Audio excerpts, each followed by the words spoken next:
സ്തോത്രം. ഏവർക്കും ക്രിസ്തുവേശുവിൽ സ്നേഹാവന്ദനത്തെ അറിയിക്കുന്നു. നമ്മൾ ചിന്തിച്ച് വരുന്ന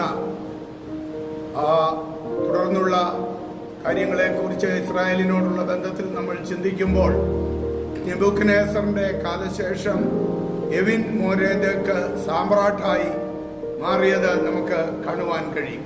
കഴിഞ്ഞ ദിവസം ബാബേൽ സാമ്രാജ്യത്തെക്കുറിച്ച് നാം ചിന്തിച്ചല്ലോ. 2 രാജാക്കന്മാരുടെ പുസ്തകം 25:27, ഇരമ്യാ പ്രവചനം 52:11 ഈ വാക്യങ്ങളിൽ തുടർന്നുള്ള കാര്യങ്ങൾ നമുക്കവിടെ കാണുവാനായിട്ട് സാധിക്കും. അവന്റെ പിന്നാലെ നബോണീദസ് കിരീടാവകാശി ആയി മാറുന്നതും നമുക്ക് കാണാം.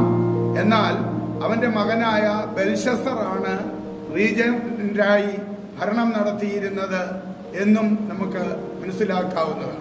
അതിനാലാണ് ബെൽഷസർ വിരുന്ന് നടത്തിയ രാത്രിയില് ഭിത്തിമേൽ കൈപ്പത്തിയാലുള്ള ആ എഴുത്ത് വ്യാഖ്യാനിച്ചപ്പോൾ അവൻ മൂന്നാമനായി വാഴും എന്ന് ബെൽഷസർ പ്രഖ്യാപിക്കുവാനായിട്ട് ഇടയായി തീർന്നത്. അതായത് നബോണീദസ് ഒന്നാമനും ബെൽഷസർ രണ്ടാമനും ആയിരുന്നതിനാൽ ദാനിയേൽ മൂന്നാമനായിരിക്കുമെന്ന് ദാനിയേലിന്റെ പുസ്തകം 5-ാം അധ്യായത്തിന്റെ 24 മുതൽ 31 വരെ നമുക്കത് കാണാവുന്നതാണ്. കഴിഞ്ഞ ചില ദിവസങ്ങൾ മുൻപ് നമ്മൾ അല്പം ആ കാര്യങ്ങൾ ചിന്തിച്ചു.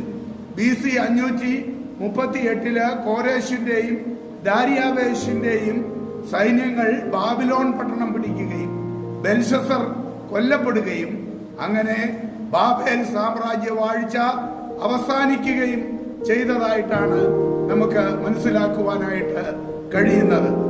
തുടർന്ന് രണ്ടാം സാമ്രാജ്യമായ മേദ്യ പാർസ്യ BC 538 അവരുടെ ഭരണം കടന്നു വരുന്നതും നമുക്ക് കാണാവുന്നതാണ്. തുടർന്ന് നാം ചിന്തിക്കുമ്പോൾ ദാനിയേലിൽ പ്രധാനമായിട്ട് 3 ദർശനങ്ങൾ ഉൾപ്പെടുത്തിയിട്ടുണ്ട്. ഒന്ന്, നെബൂഖദ്നേസർ കണ്ടതായ ആ ബിംബത്തിന്റെ ദർശനമാണ്. അതിന്റെ വെള്ളി കൊണ്ടുള്ളതായ നെഞ്ചും കൈയും അതിനെക്കുറിച്ച് ദാനിയേൽ പ്രവചനം 2:32 നമുക്ക് കാണുവാനായിട്ട് സാധിക്കും. തുടർന്ന് ദാനിയേൽ ദർശിച്ച മഹാമൃഗങ്ങളിൽ അത് ആ കരടിക്ക് സാദൃശ്യമായ മൃഗത്തെ കുറിച്ച് പറഞ്ഞിരിക്കുന്നു. അത് ദാനിയേൽ 7:5 നാം കാണുന്നു. മൂന്നാമതായി ദാനിയേൽ 8:2 കാണുന്ന ഊലായി നദീതീരത്ത് നിൽക്കുന്നതായി കണ്ട 2 കൊമ്പുള്ള ആട്ടുകൊറ്റനെ കുറിച്ചാണ് അവിടെ നമുക്ക് കാണുവാനായിട്ട് കഴിയുന്നത്. മേദ്യ പാർസ്യ എന്ന 2 രാജ്യങ്ങളിൽ സൈന്യബലം കൂടുതൽ പാർസിക്കായിരുന്നു. അതാണ് ഈ ദർശനങ്ങളിൽ നമുക്ക് കാണുവാനായിട്ട് കഴിയുന്നത്. നെബൂഖദ്നേസർ കണ്ട ആ ബിംബത്തില് വെള്ളി കൊണ്ടുള്ളതായ ആ നെഞ്ചിൽ അഥവാ ആ 2 കൈകൾ വന്ന് ചേർന്നിരിക്കുന്നത് നമുക്ക് കാണുവാൻ കഴിയും. വലത്തെ കൈക്ക് ശക്തി കൂടുതലാണല്ലോ, അത് പാർസി രാജ്യത്തെ കാണിക്കുന്നതാണ്. അതേപോലെ കരടിയുടെ ഒരു പാർശ്വം, സമുദ്രത്തിൽ നിന്ന് കയറി വരുന്ന ആ കരടിയുടെ ഒരു പാർശ്വം കൂടുതൽ ഉയർന്നിരിക്കുന്നതായും അവിടെ പറഞ്ഞിരിക്കുന്നത് ആ ശക്തി കൂടിയ പാർസ്യ രാജ്യത്തെ കുറിച്ചാണെന്നും നമുക്ക് മനസ്സിലാക്കുവാൻ കഴിയും. വീണ്ടും ദാനിയേലിൽ കണ്ട മൂന്നാമത്തെ ദർശനം 2 കൊമ്പുള്ള ആട്ടുകൊറ്റൻ, അത് നദീതീരത്ത് നിൽക്കുന്നു. അതും അതിലൊരു കൊമ്പ് പിന്നീട് മുളച്ചു വന്നതും നീളം കൂടിയതുമാണ്. അത് അഥവാ മേദ്യ പാർസ്യ രാജ്യത്തിലെ ശക്തനായിരുന്ന കോരേഷിന്റെ ശക്തിയേറിയ ആ ഭരണത്തെയാണ് അവിടെ നമുക്ക് കാണുവാനായിട്ട് കഴിയുന്നത്. വീണ്ടും കരടി സമുദ്രത്തിൽ നിന്ന് കയറി വന്നപ്പോൾ അതിന്റെ വായിൽ 3 വാരിയല്ലുകള് കടിച്ചു പിടിച്ചിരിക്കുന്നതായിട്ട് കാണുവാൻ കഴിയും. ഇത് മേദ്യ പാർസ്യ ലോകൈക സാമ്രാജ്യമായിരുന്ന രംഗപ്രവേശനം ചെയ്തപ്പോൾ ബാബിലോൺ, ലിബിയ, ഈജിപ്ത് എന്നീ 3 ശക്തികളെ നിർമൂലമാക്കിയതിനെയാണ് കാണുവാൻ കഴിയുന്നത്.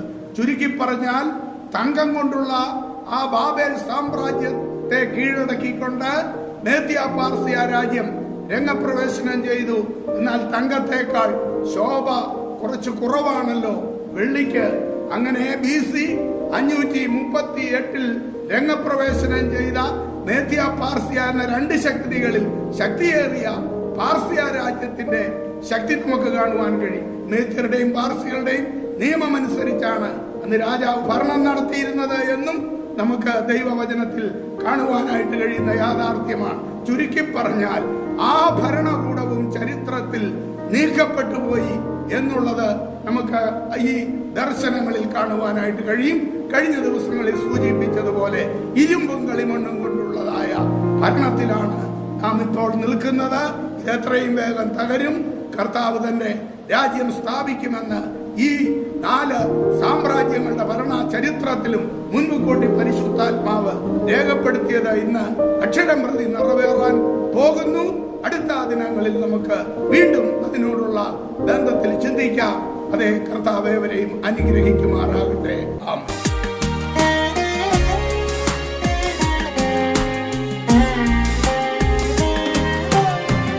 ആഴക്കടലോളം സ്നേഹിക്കും ദൈവമേ, ഞാനെന്നും നിന്റേതല്ലേ. ആകാശത്തോളം കാരുണ്യമേകുവാൻ എന്നുള്ളിൽ വന്നിടണേ.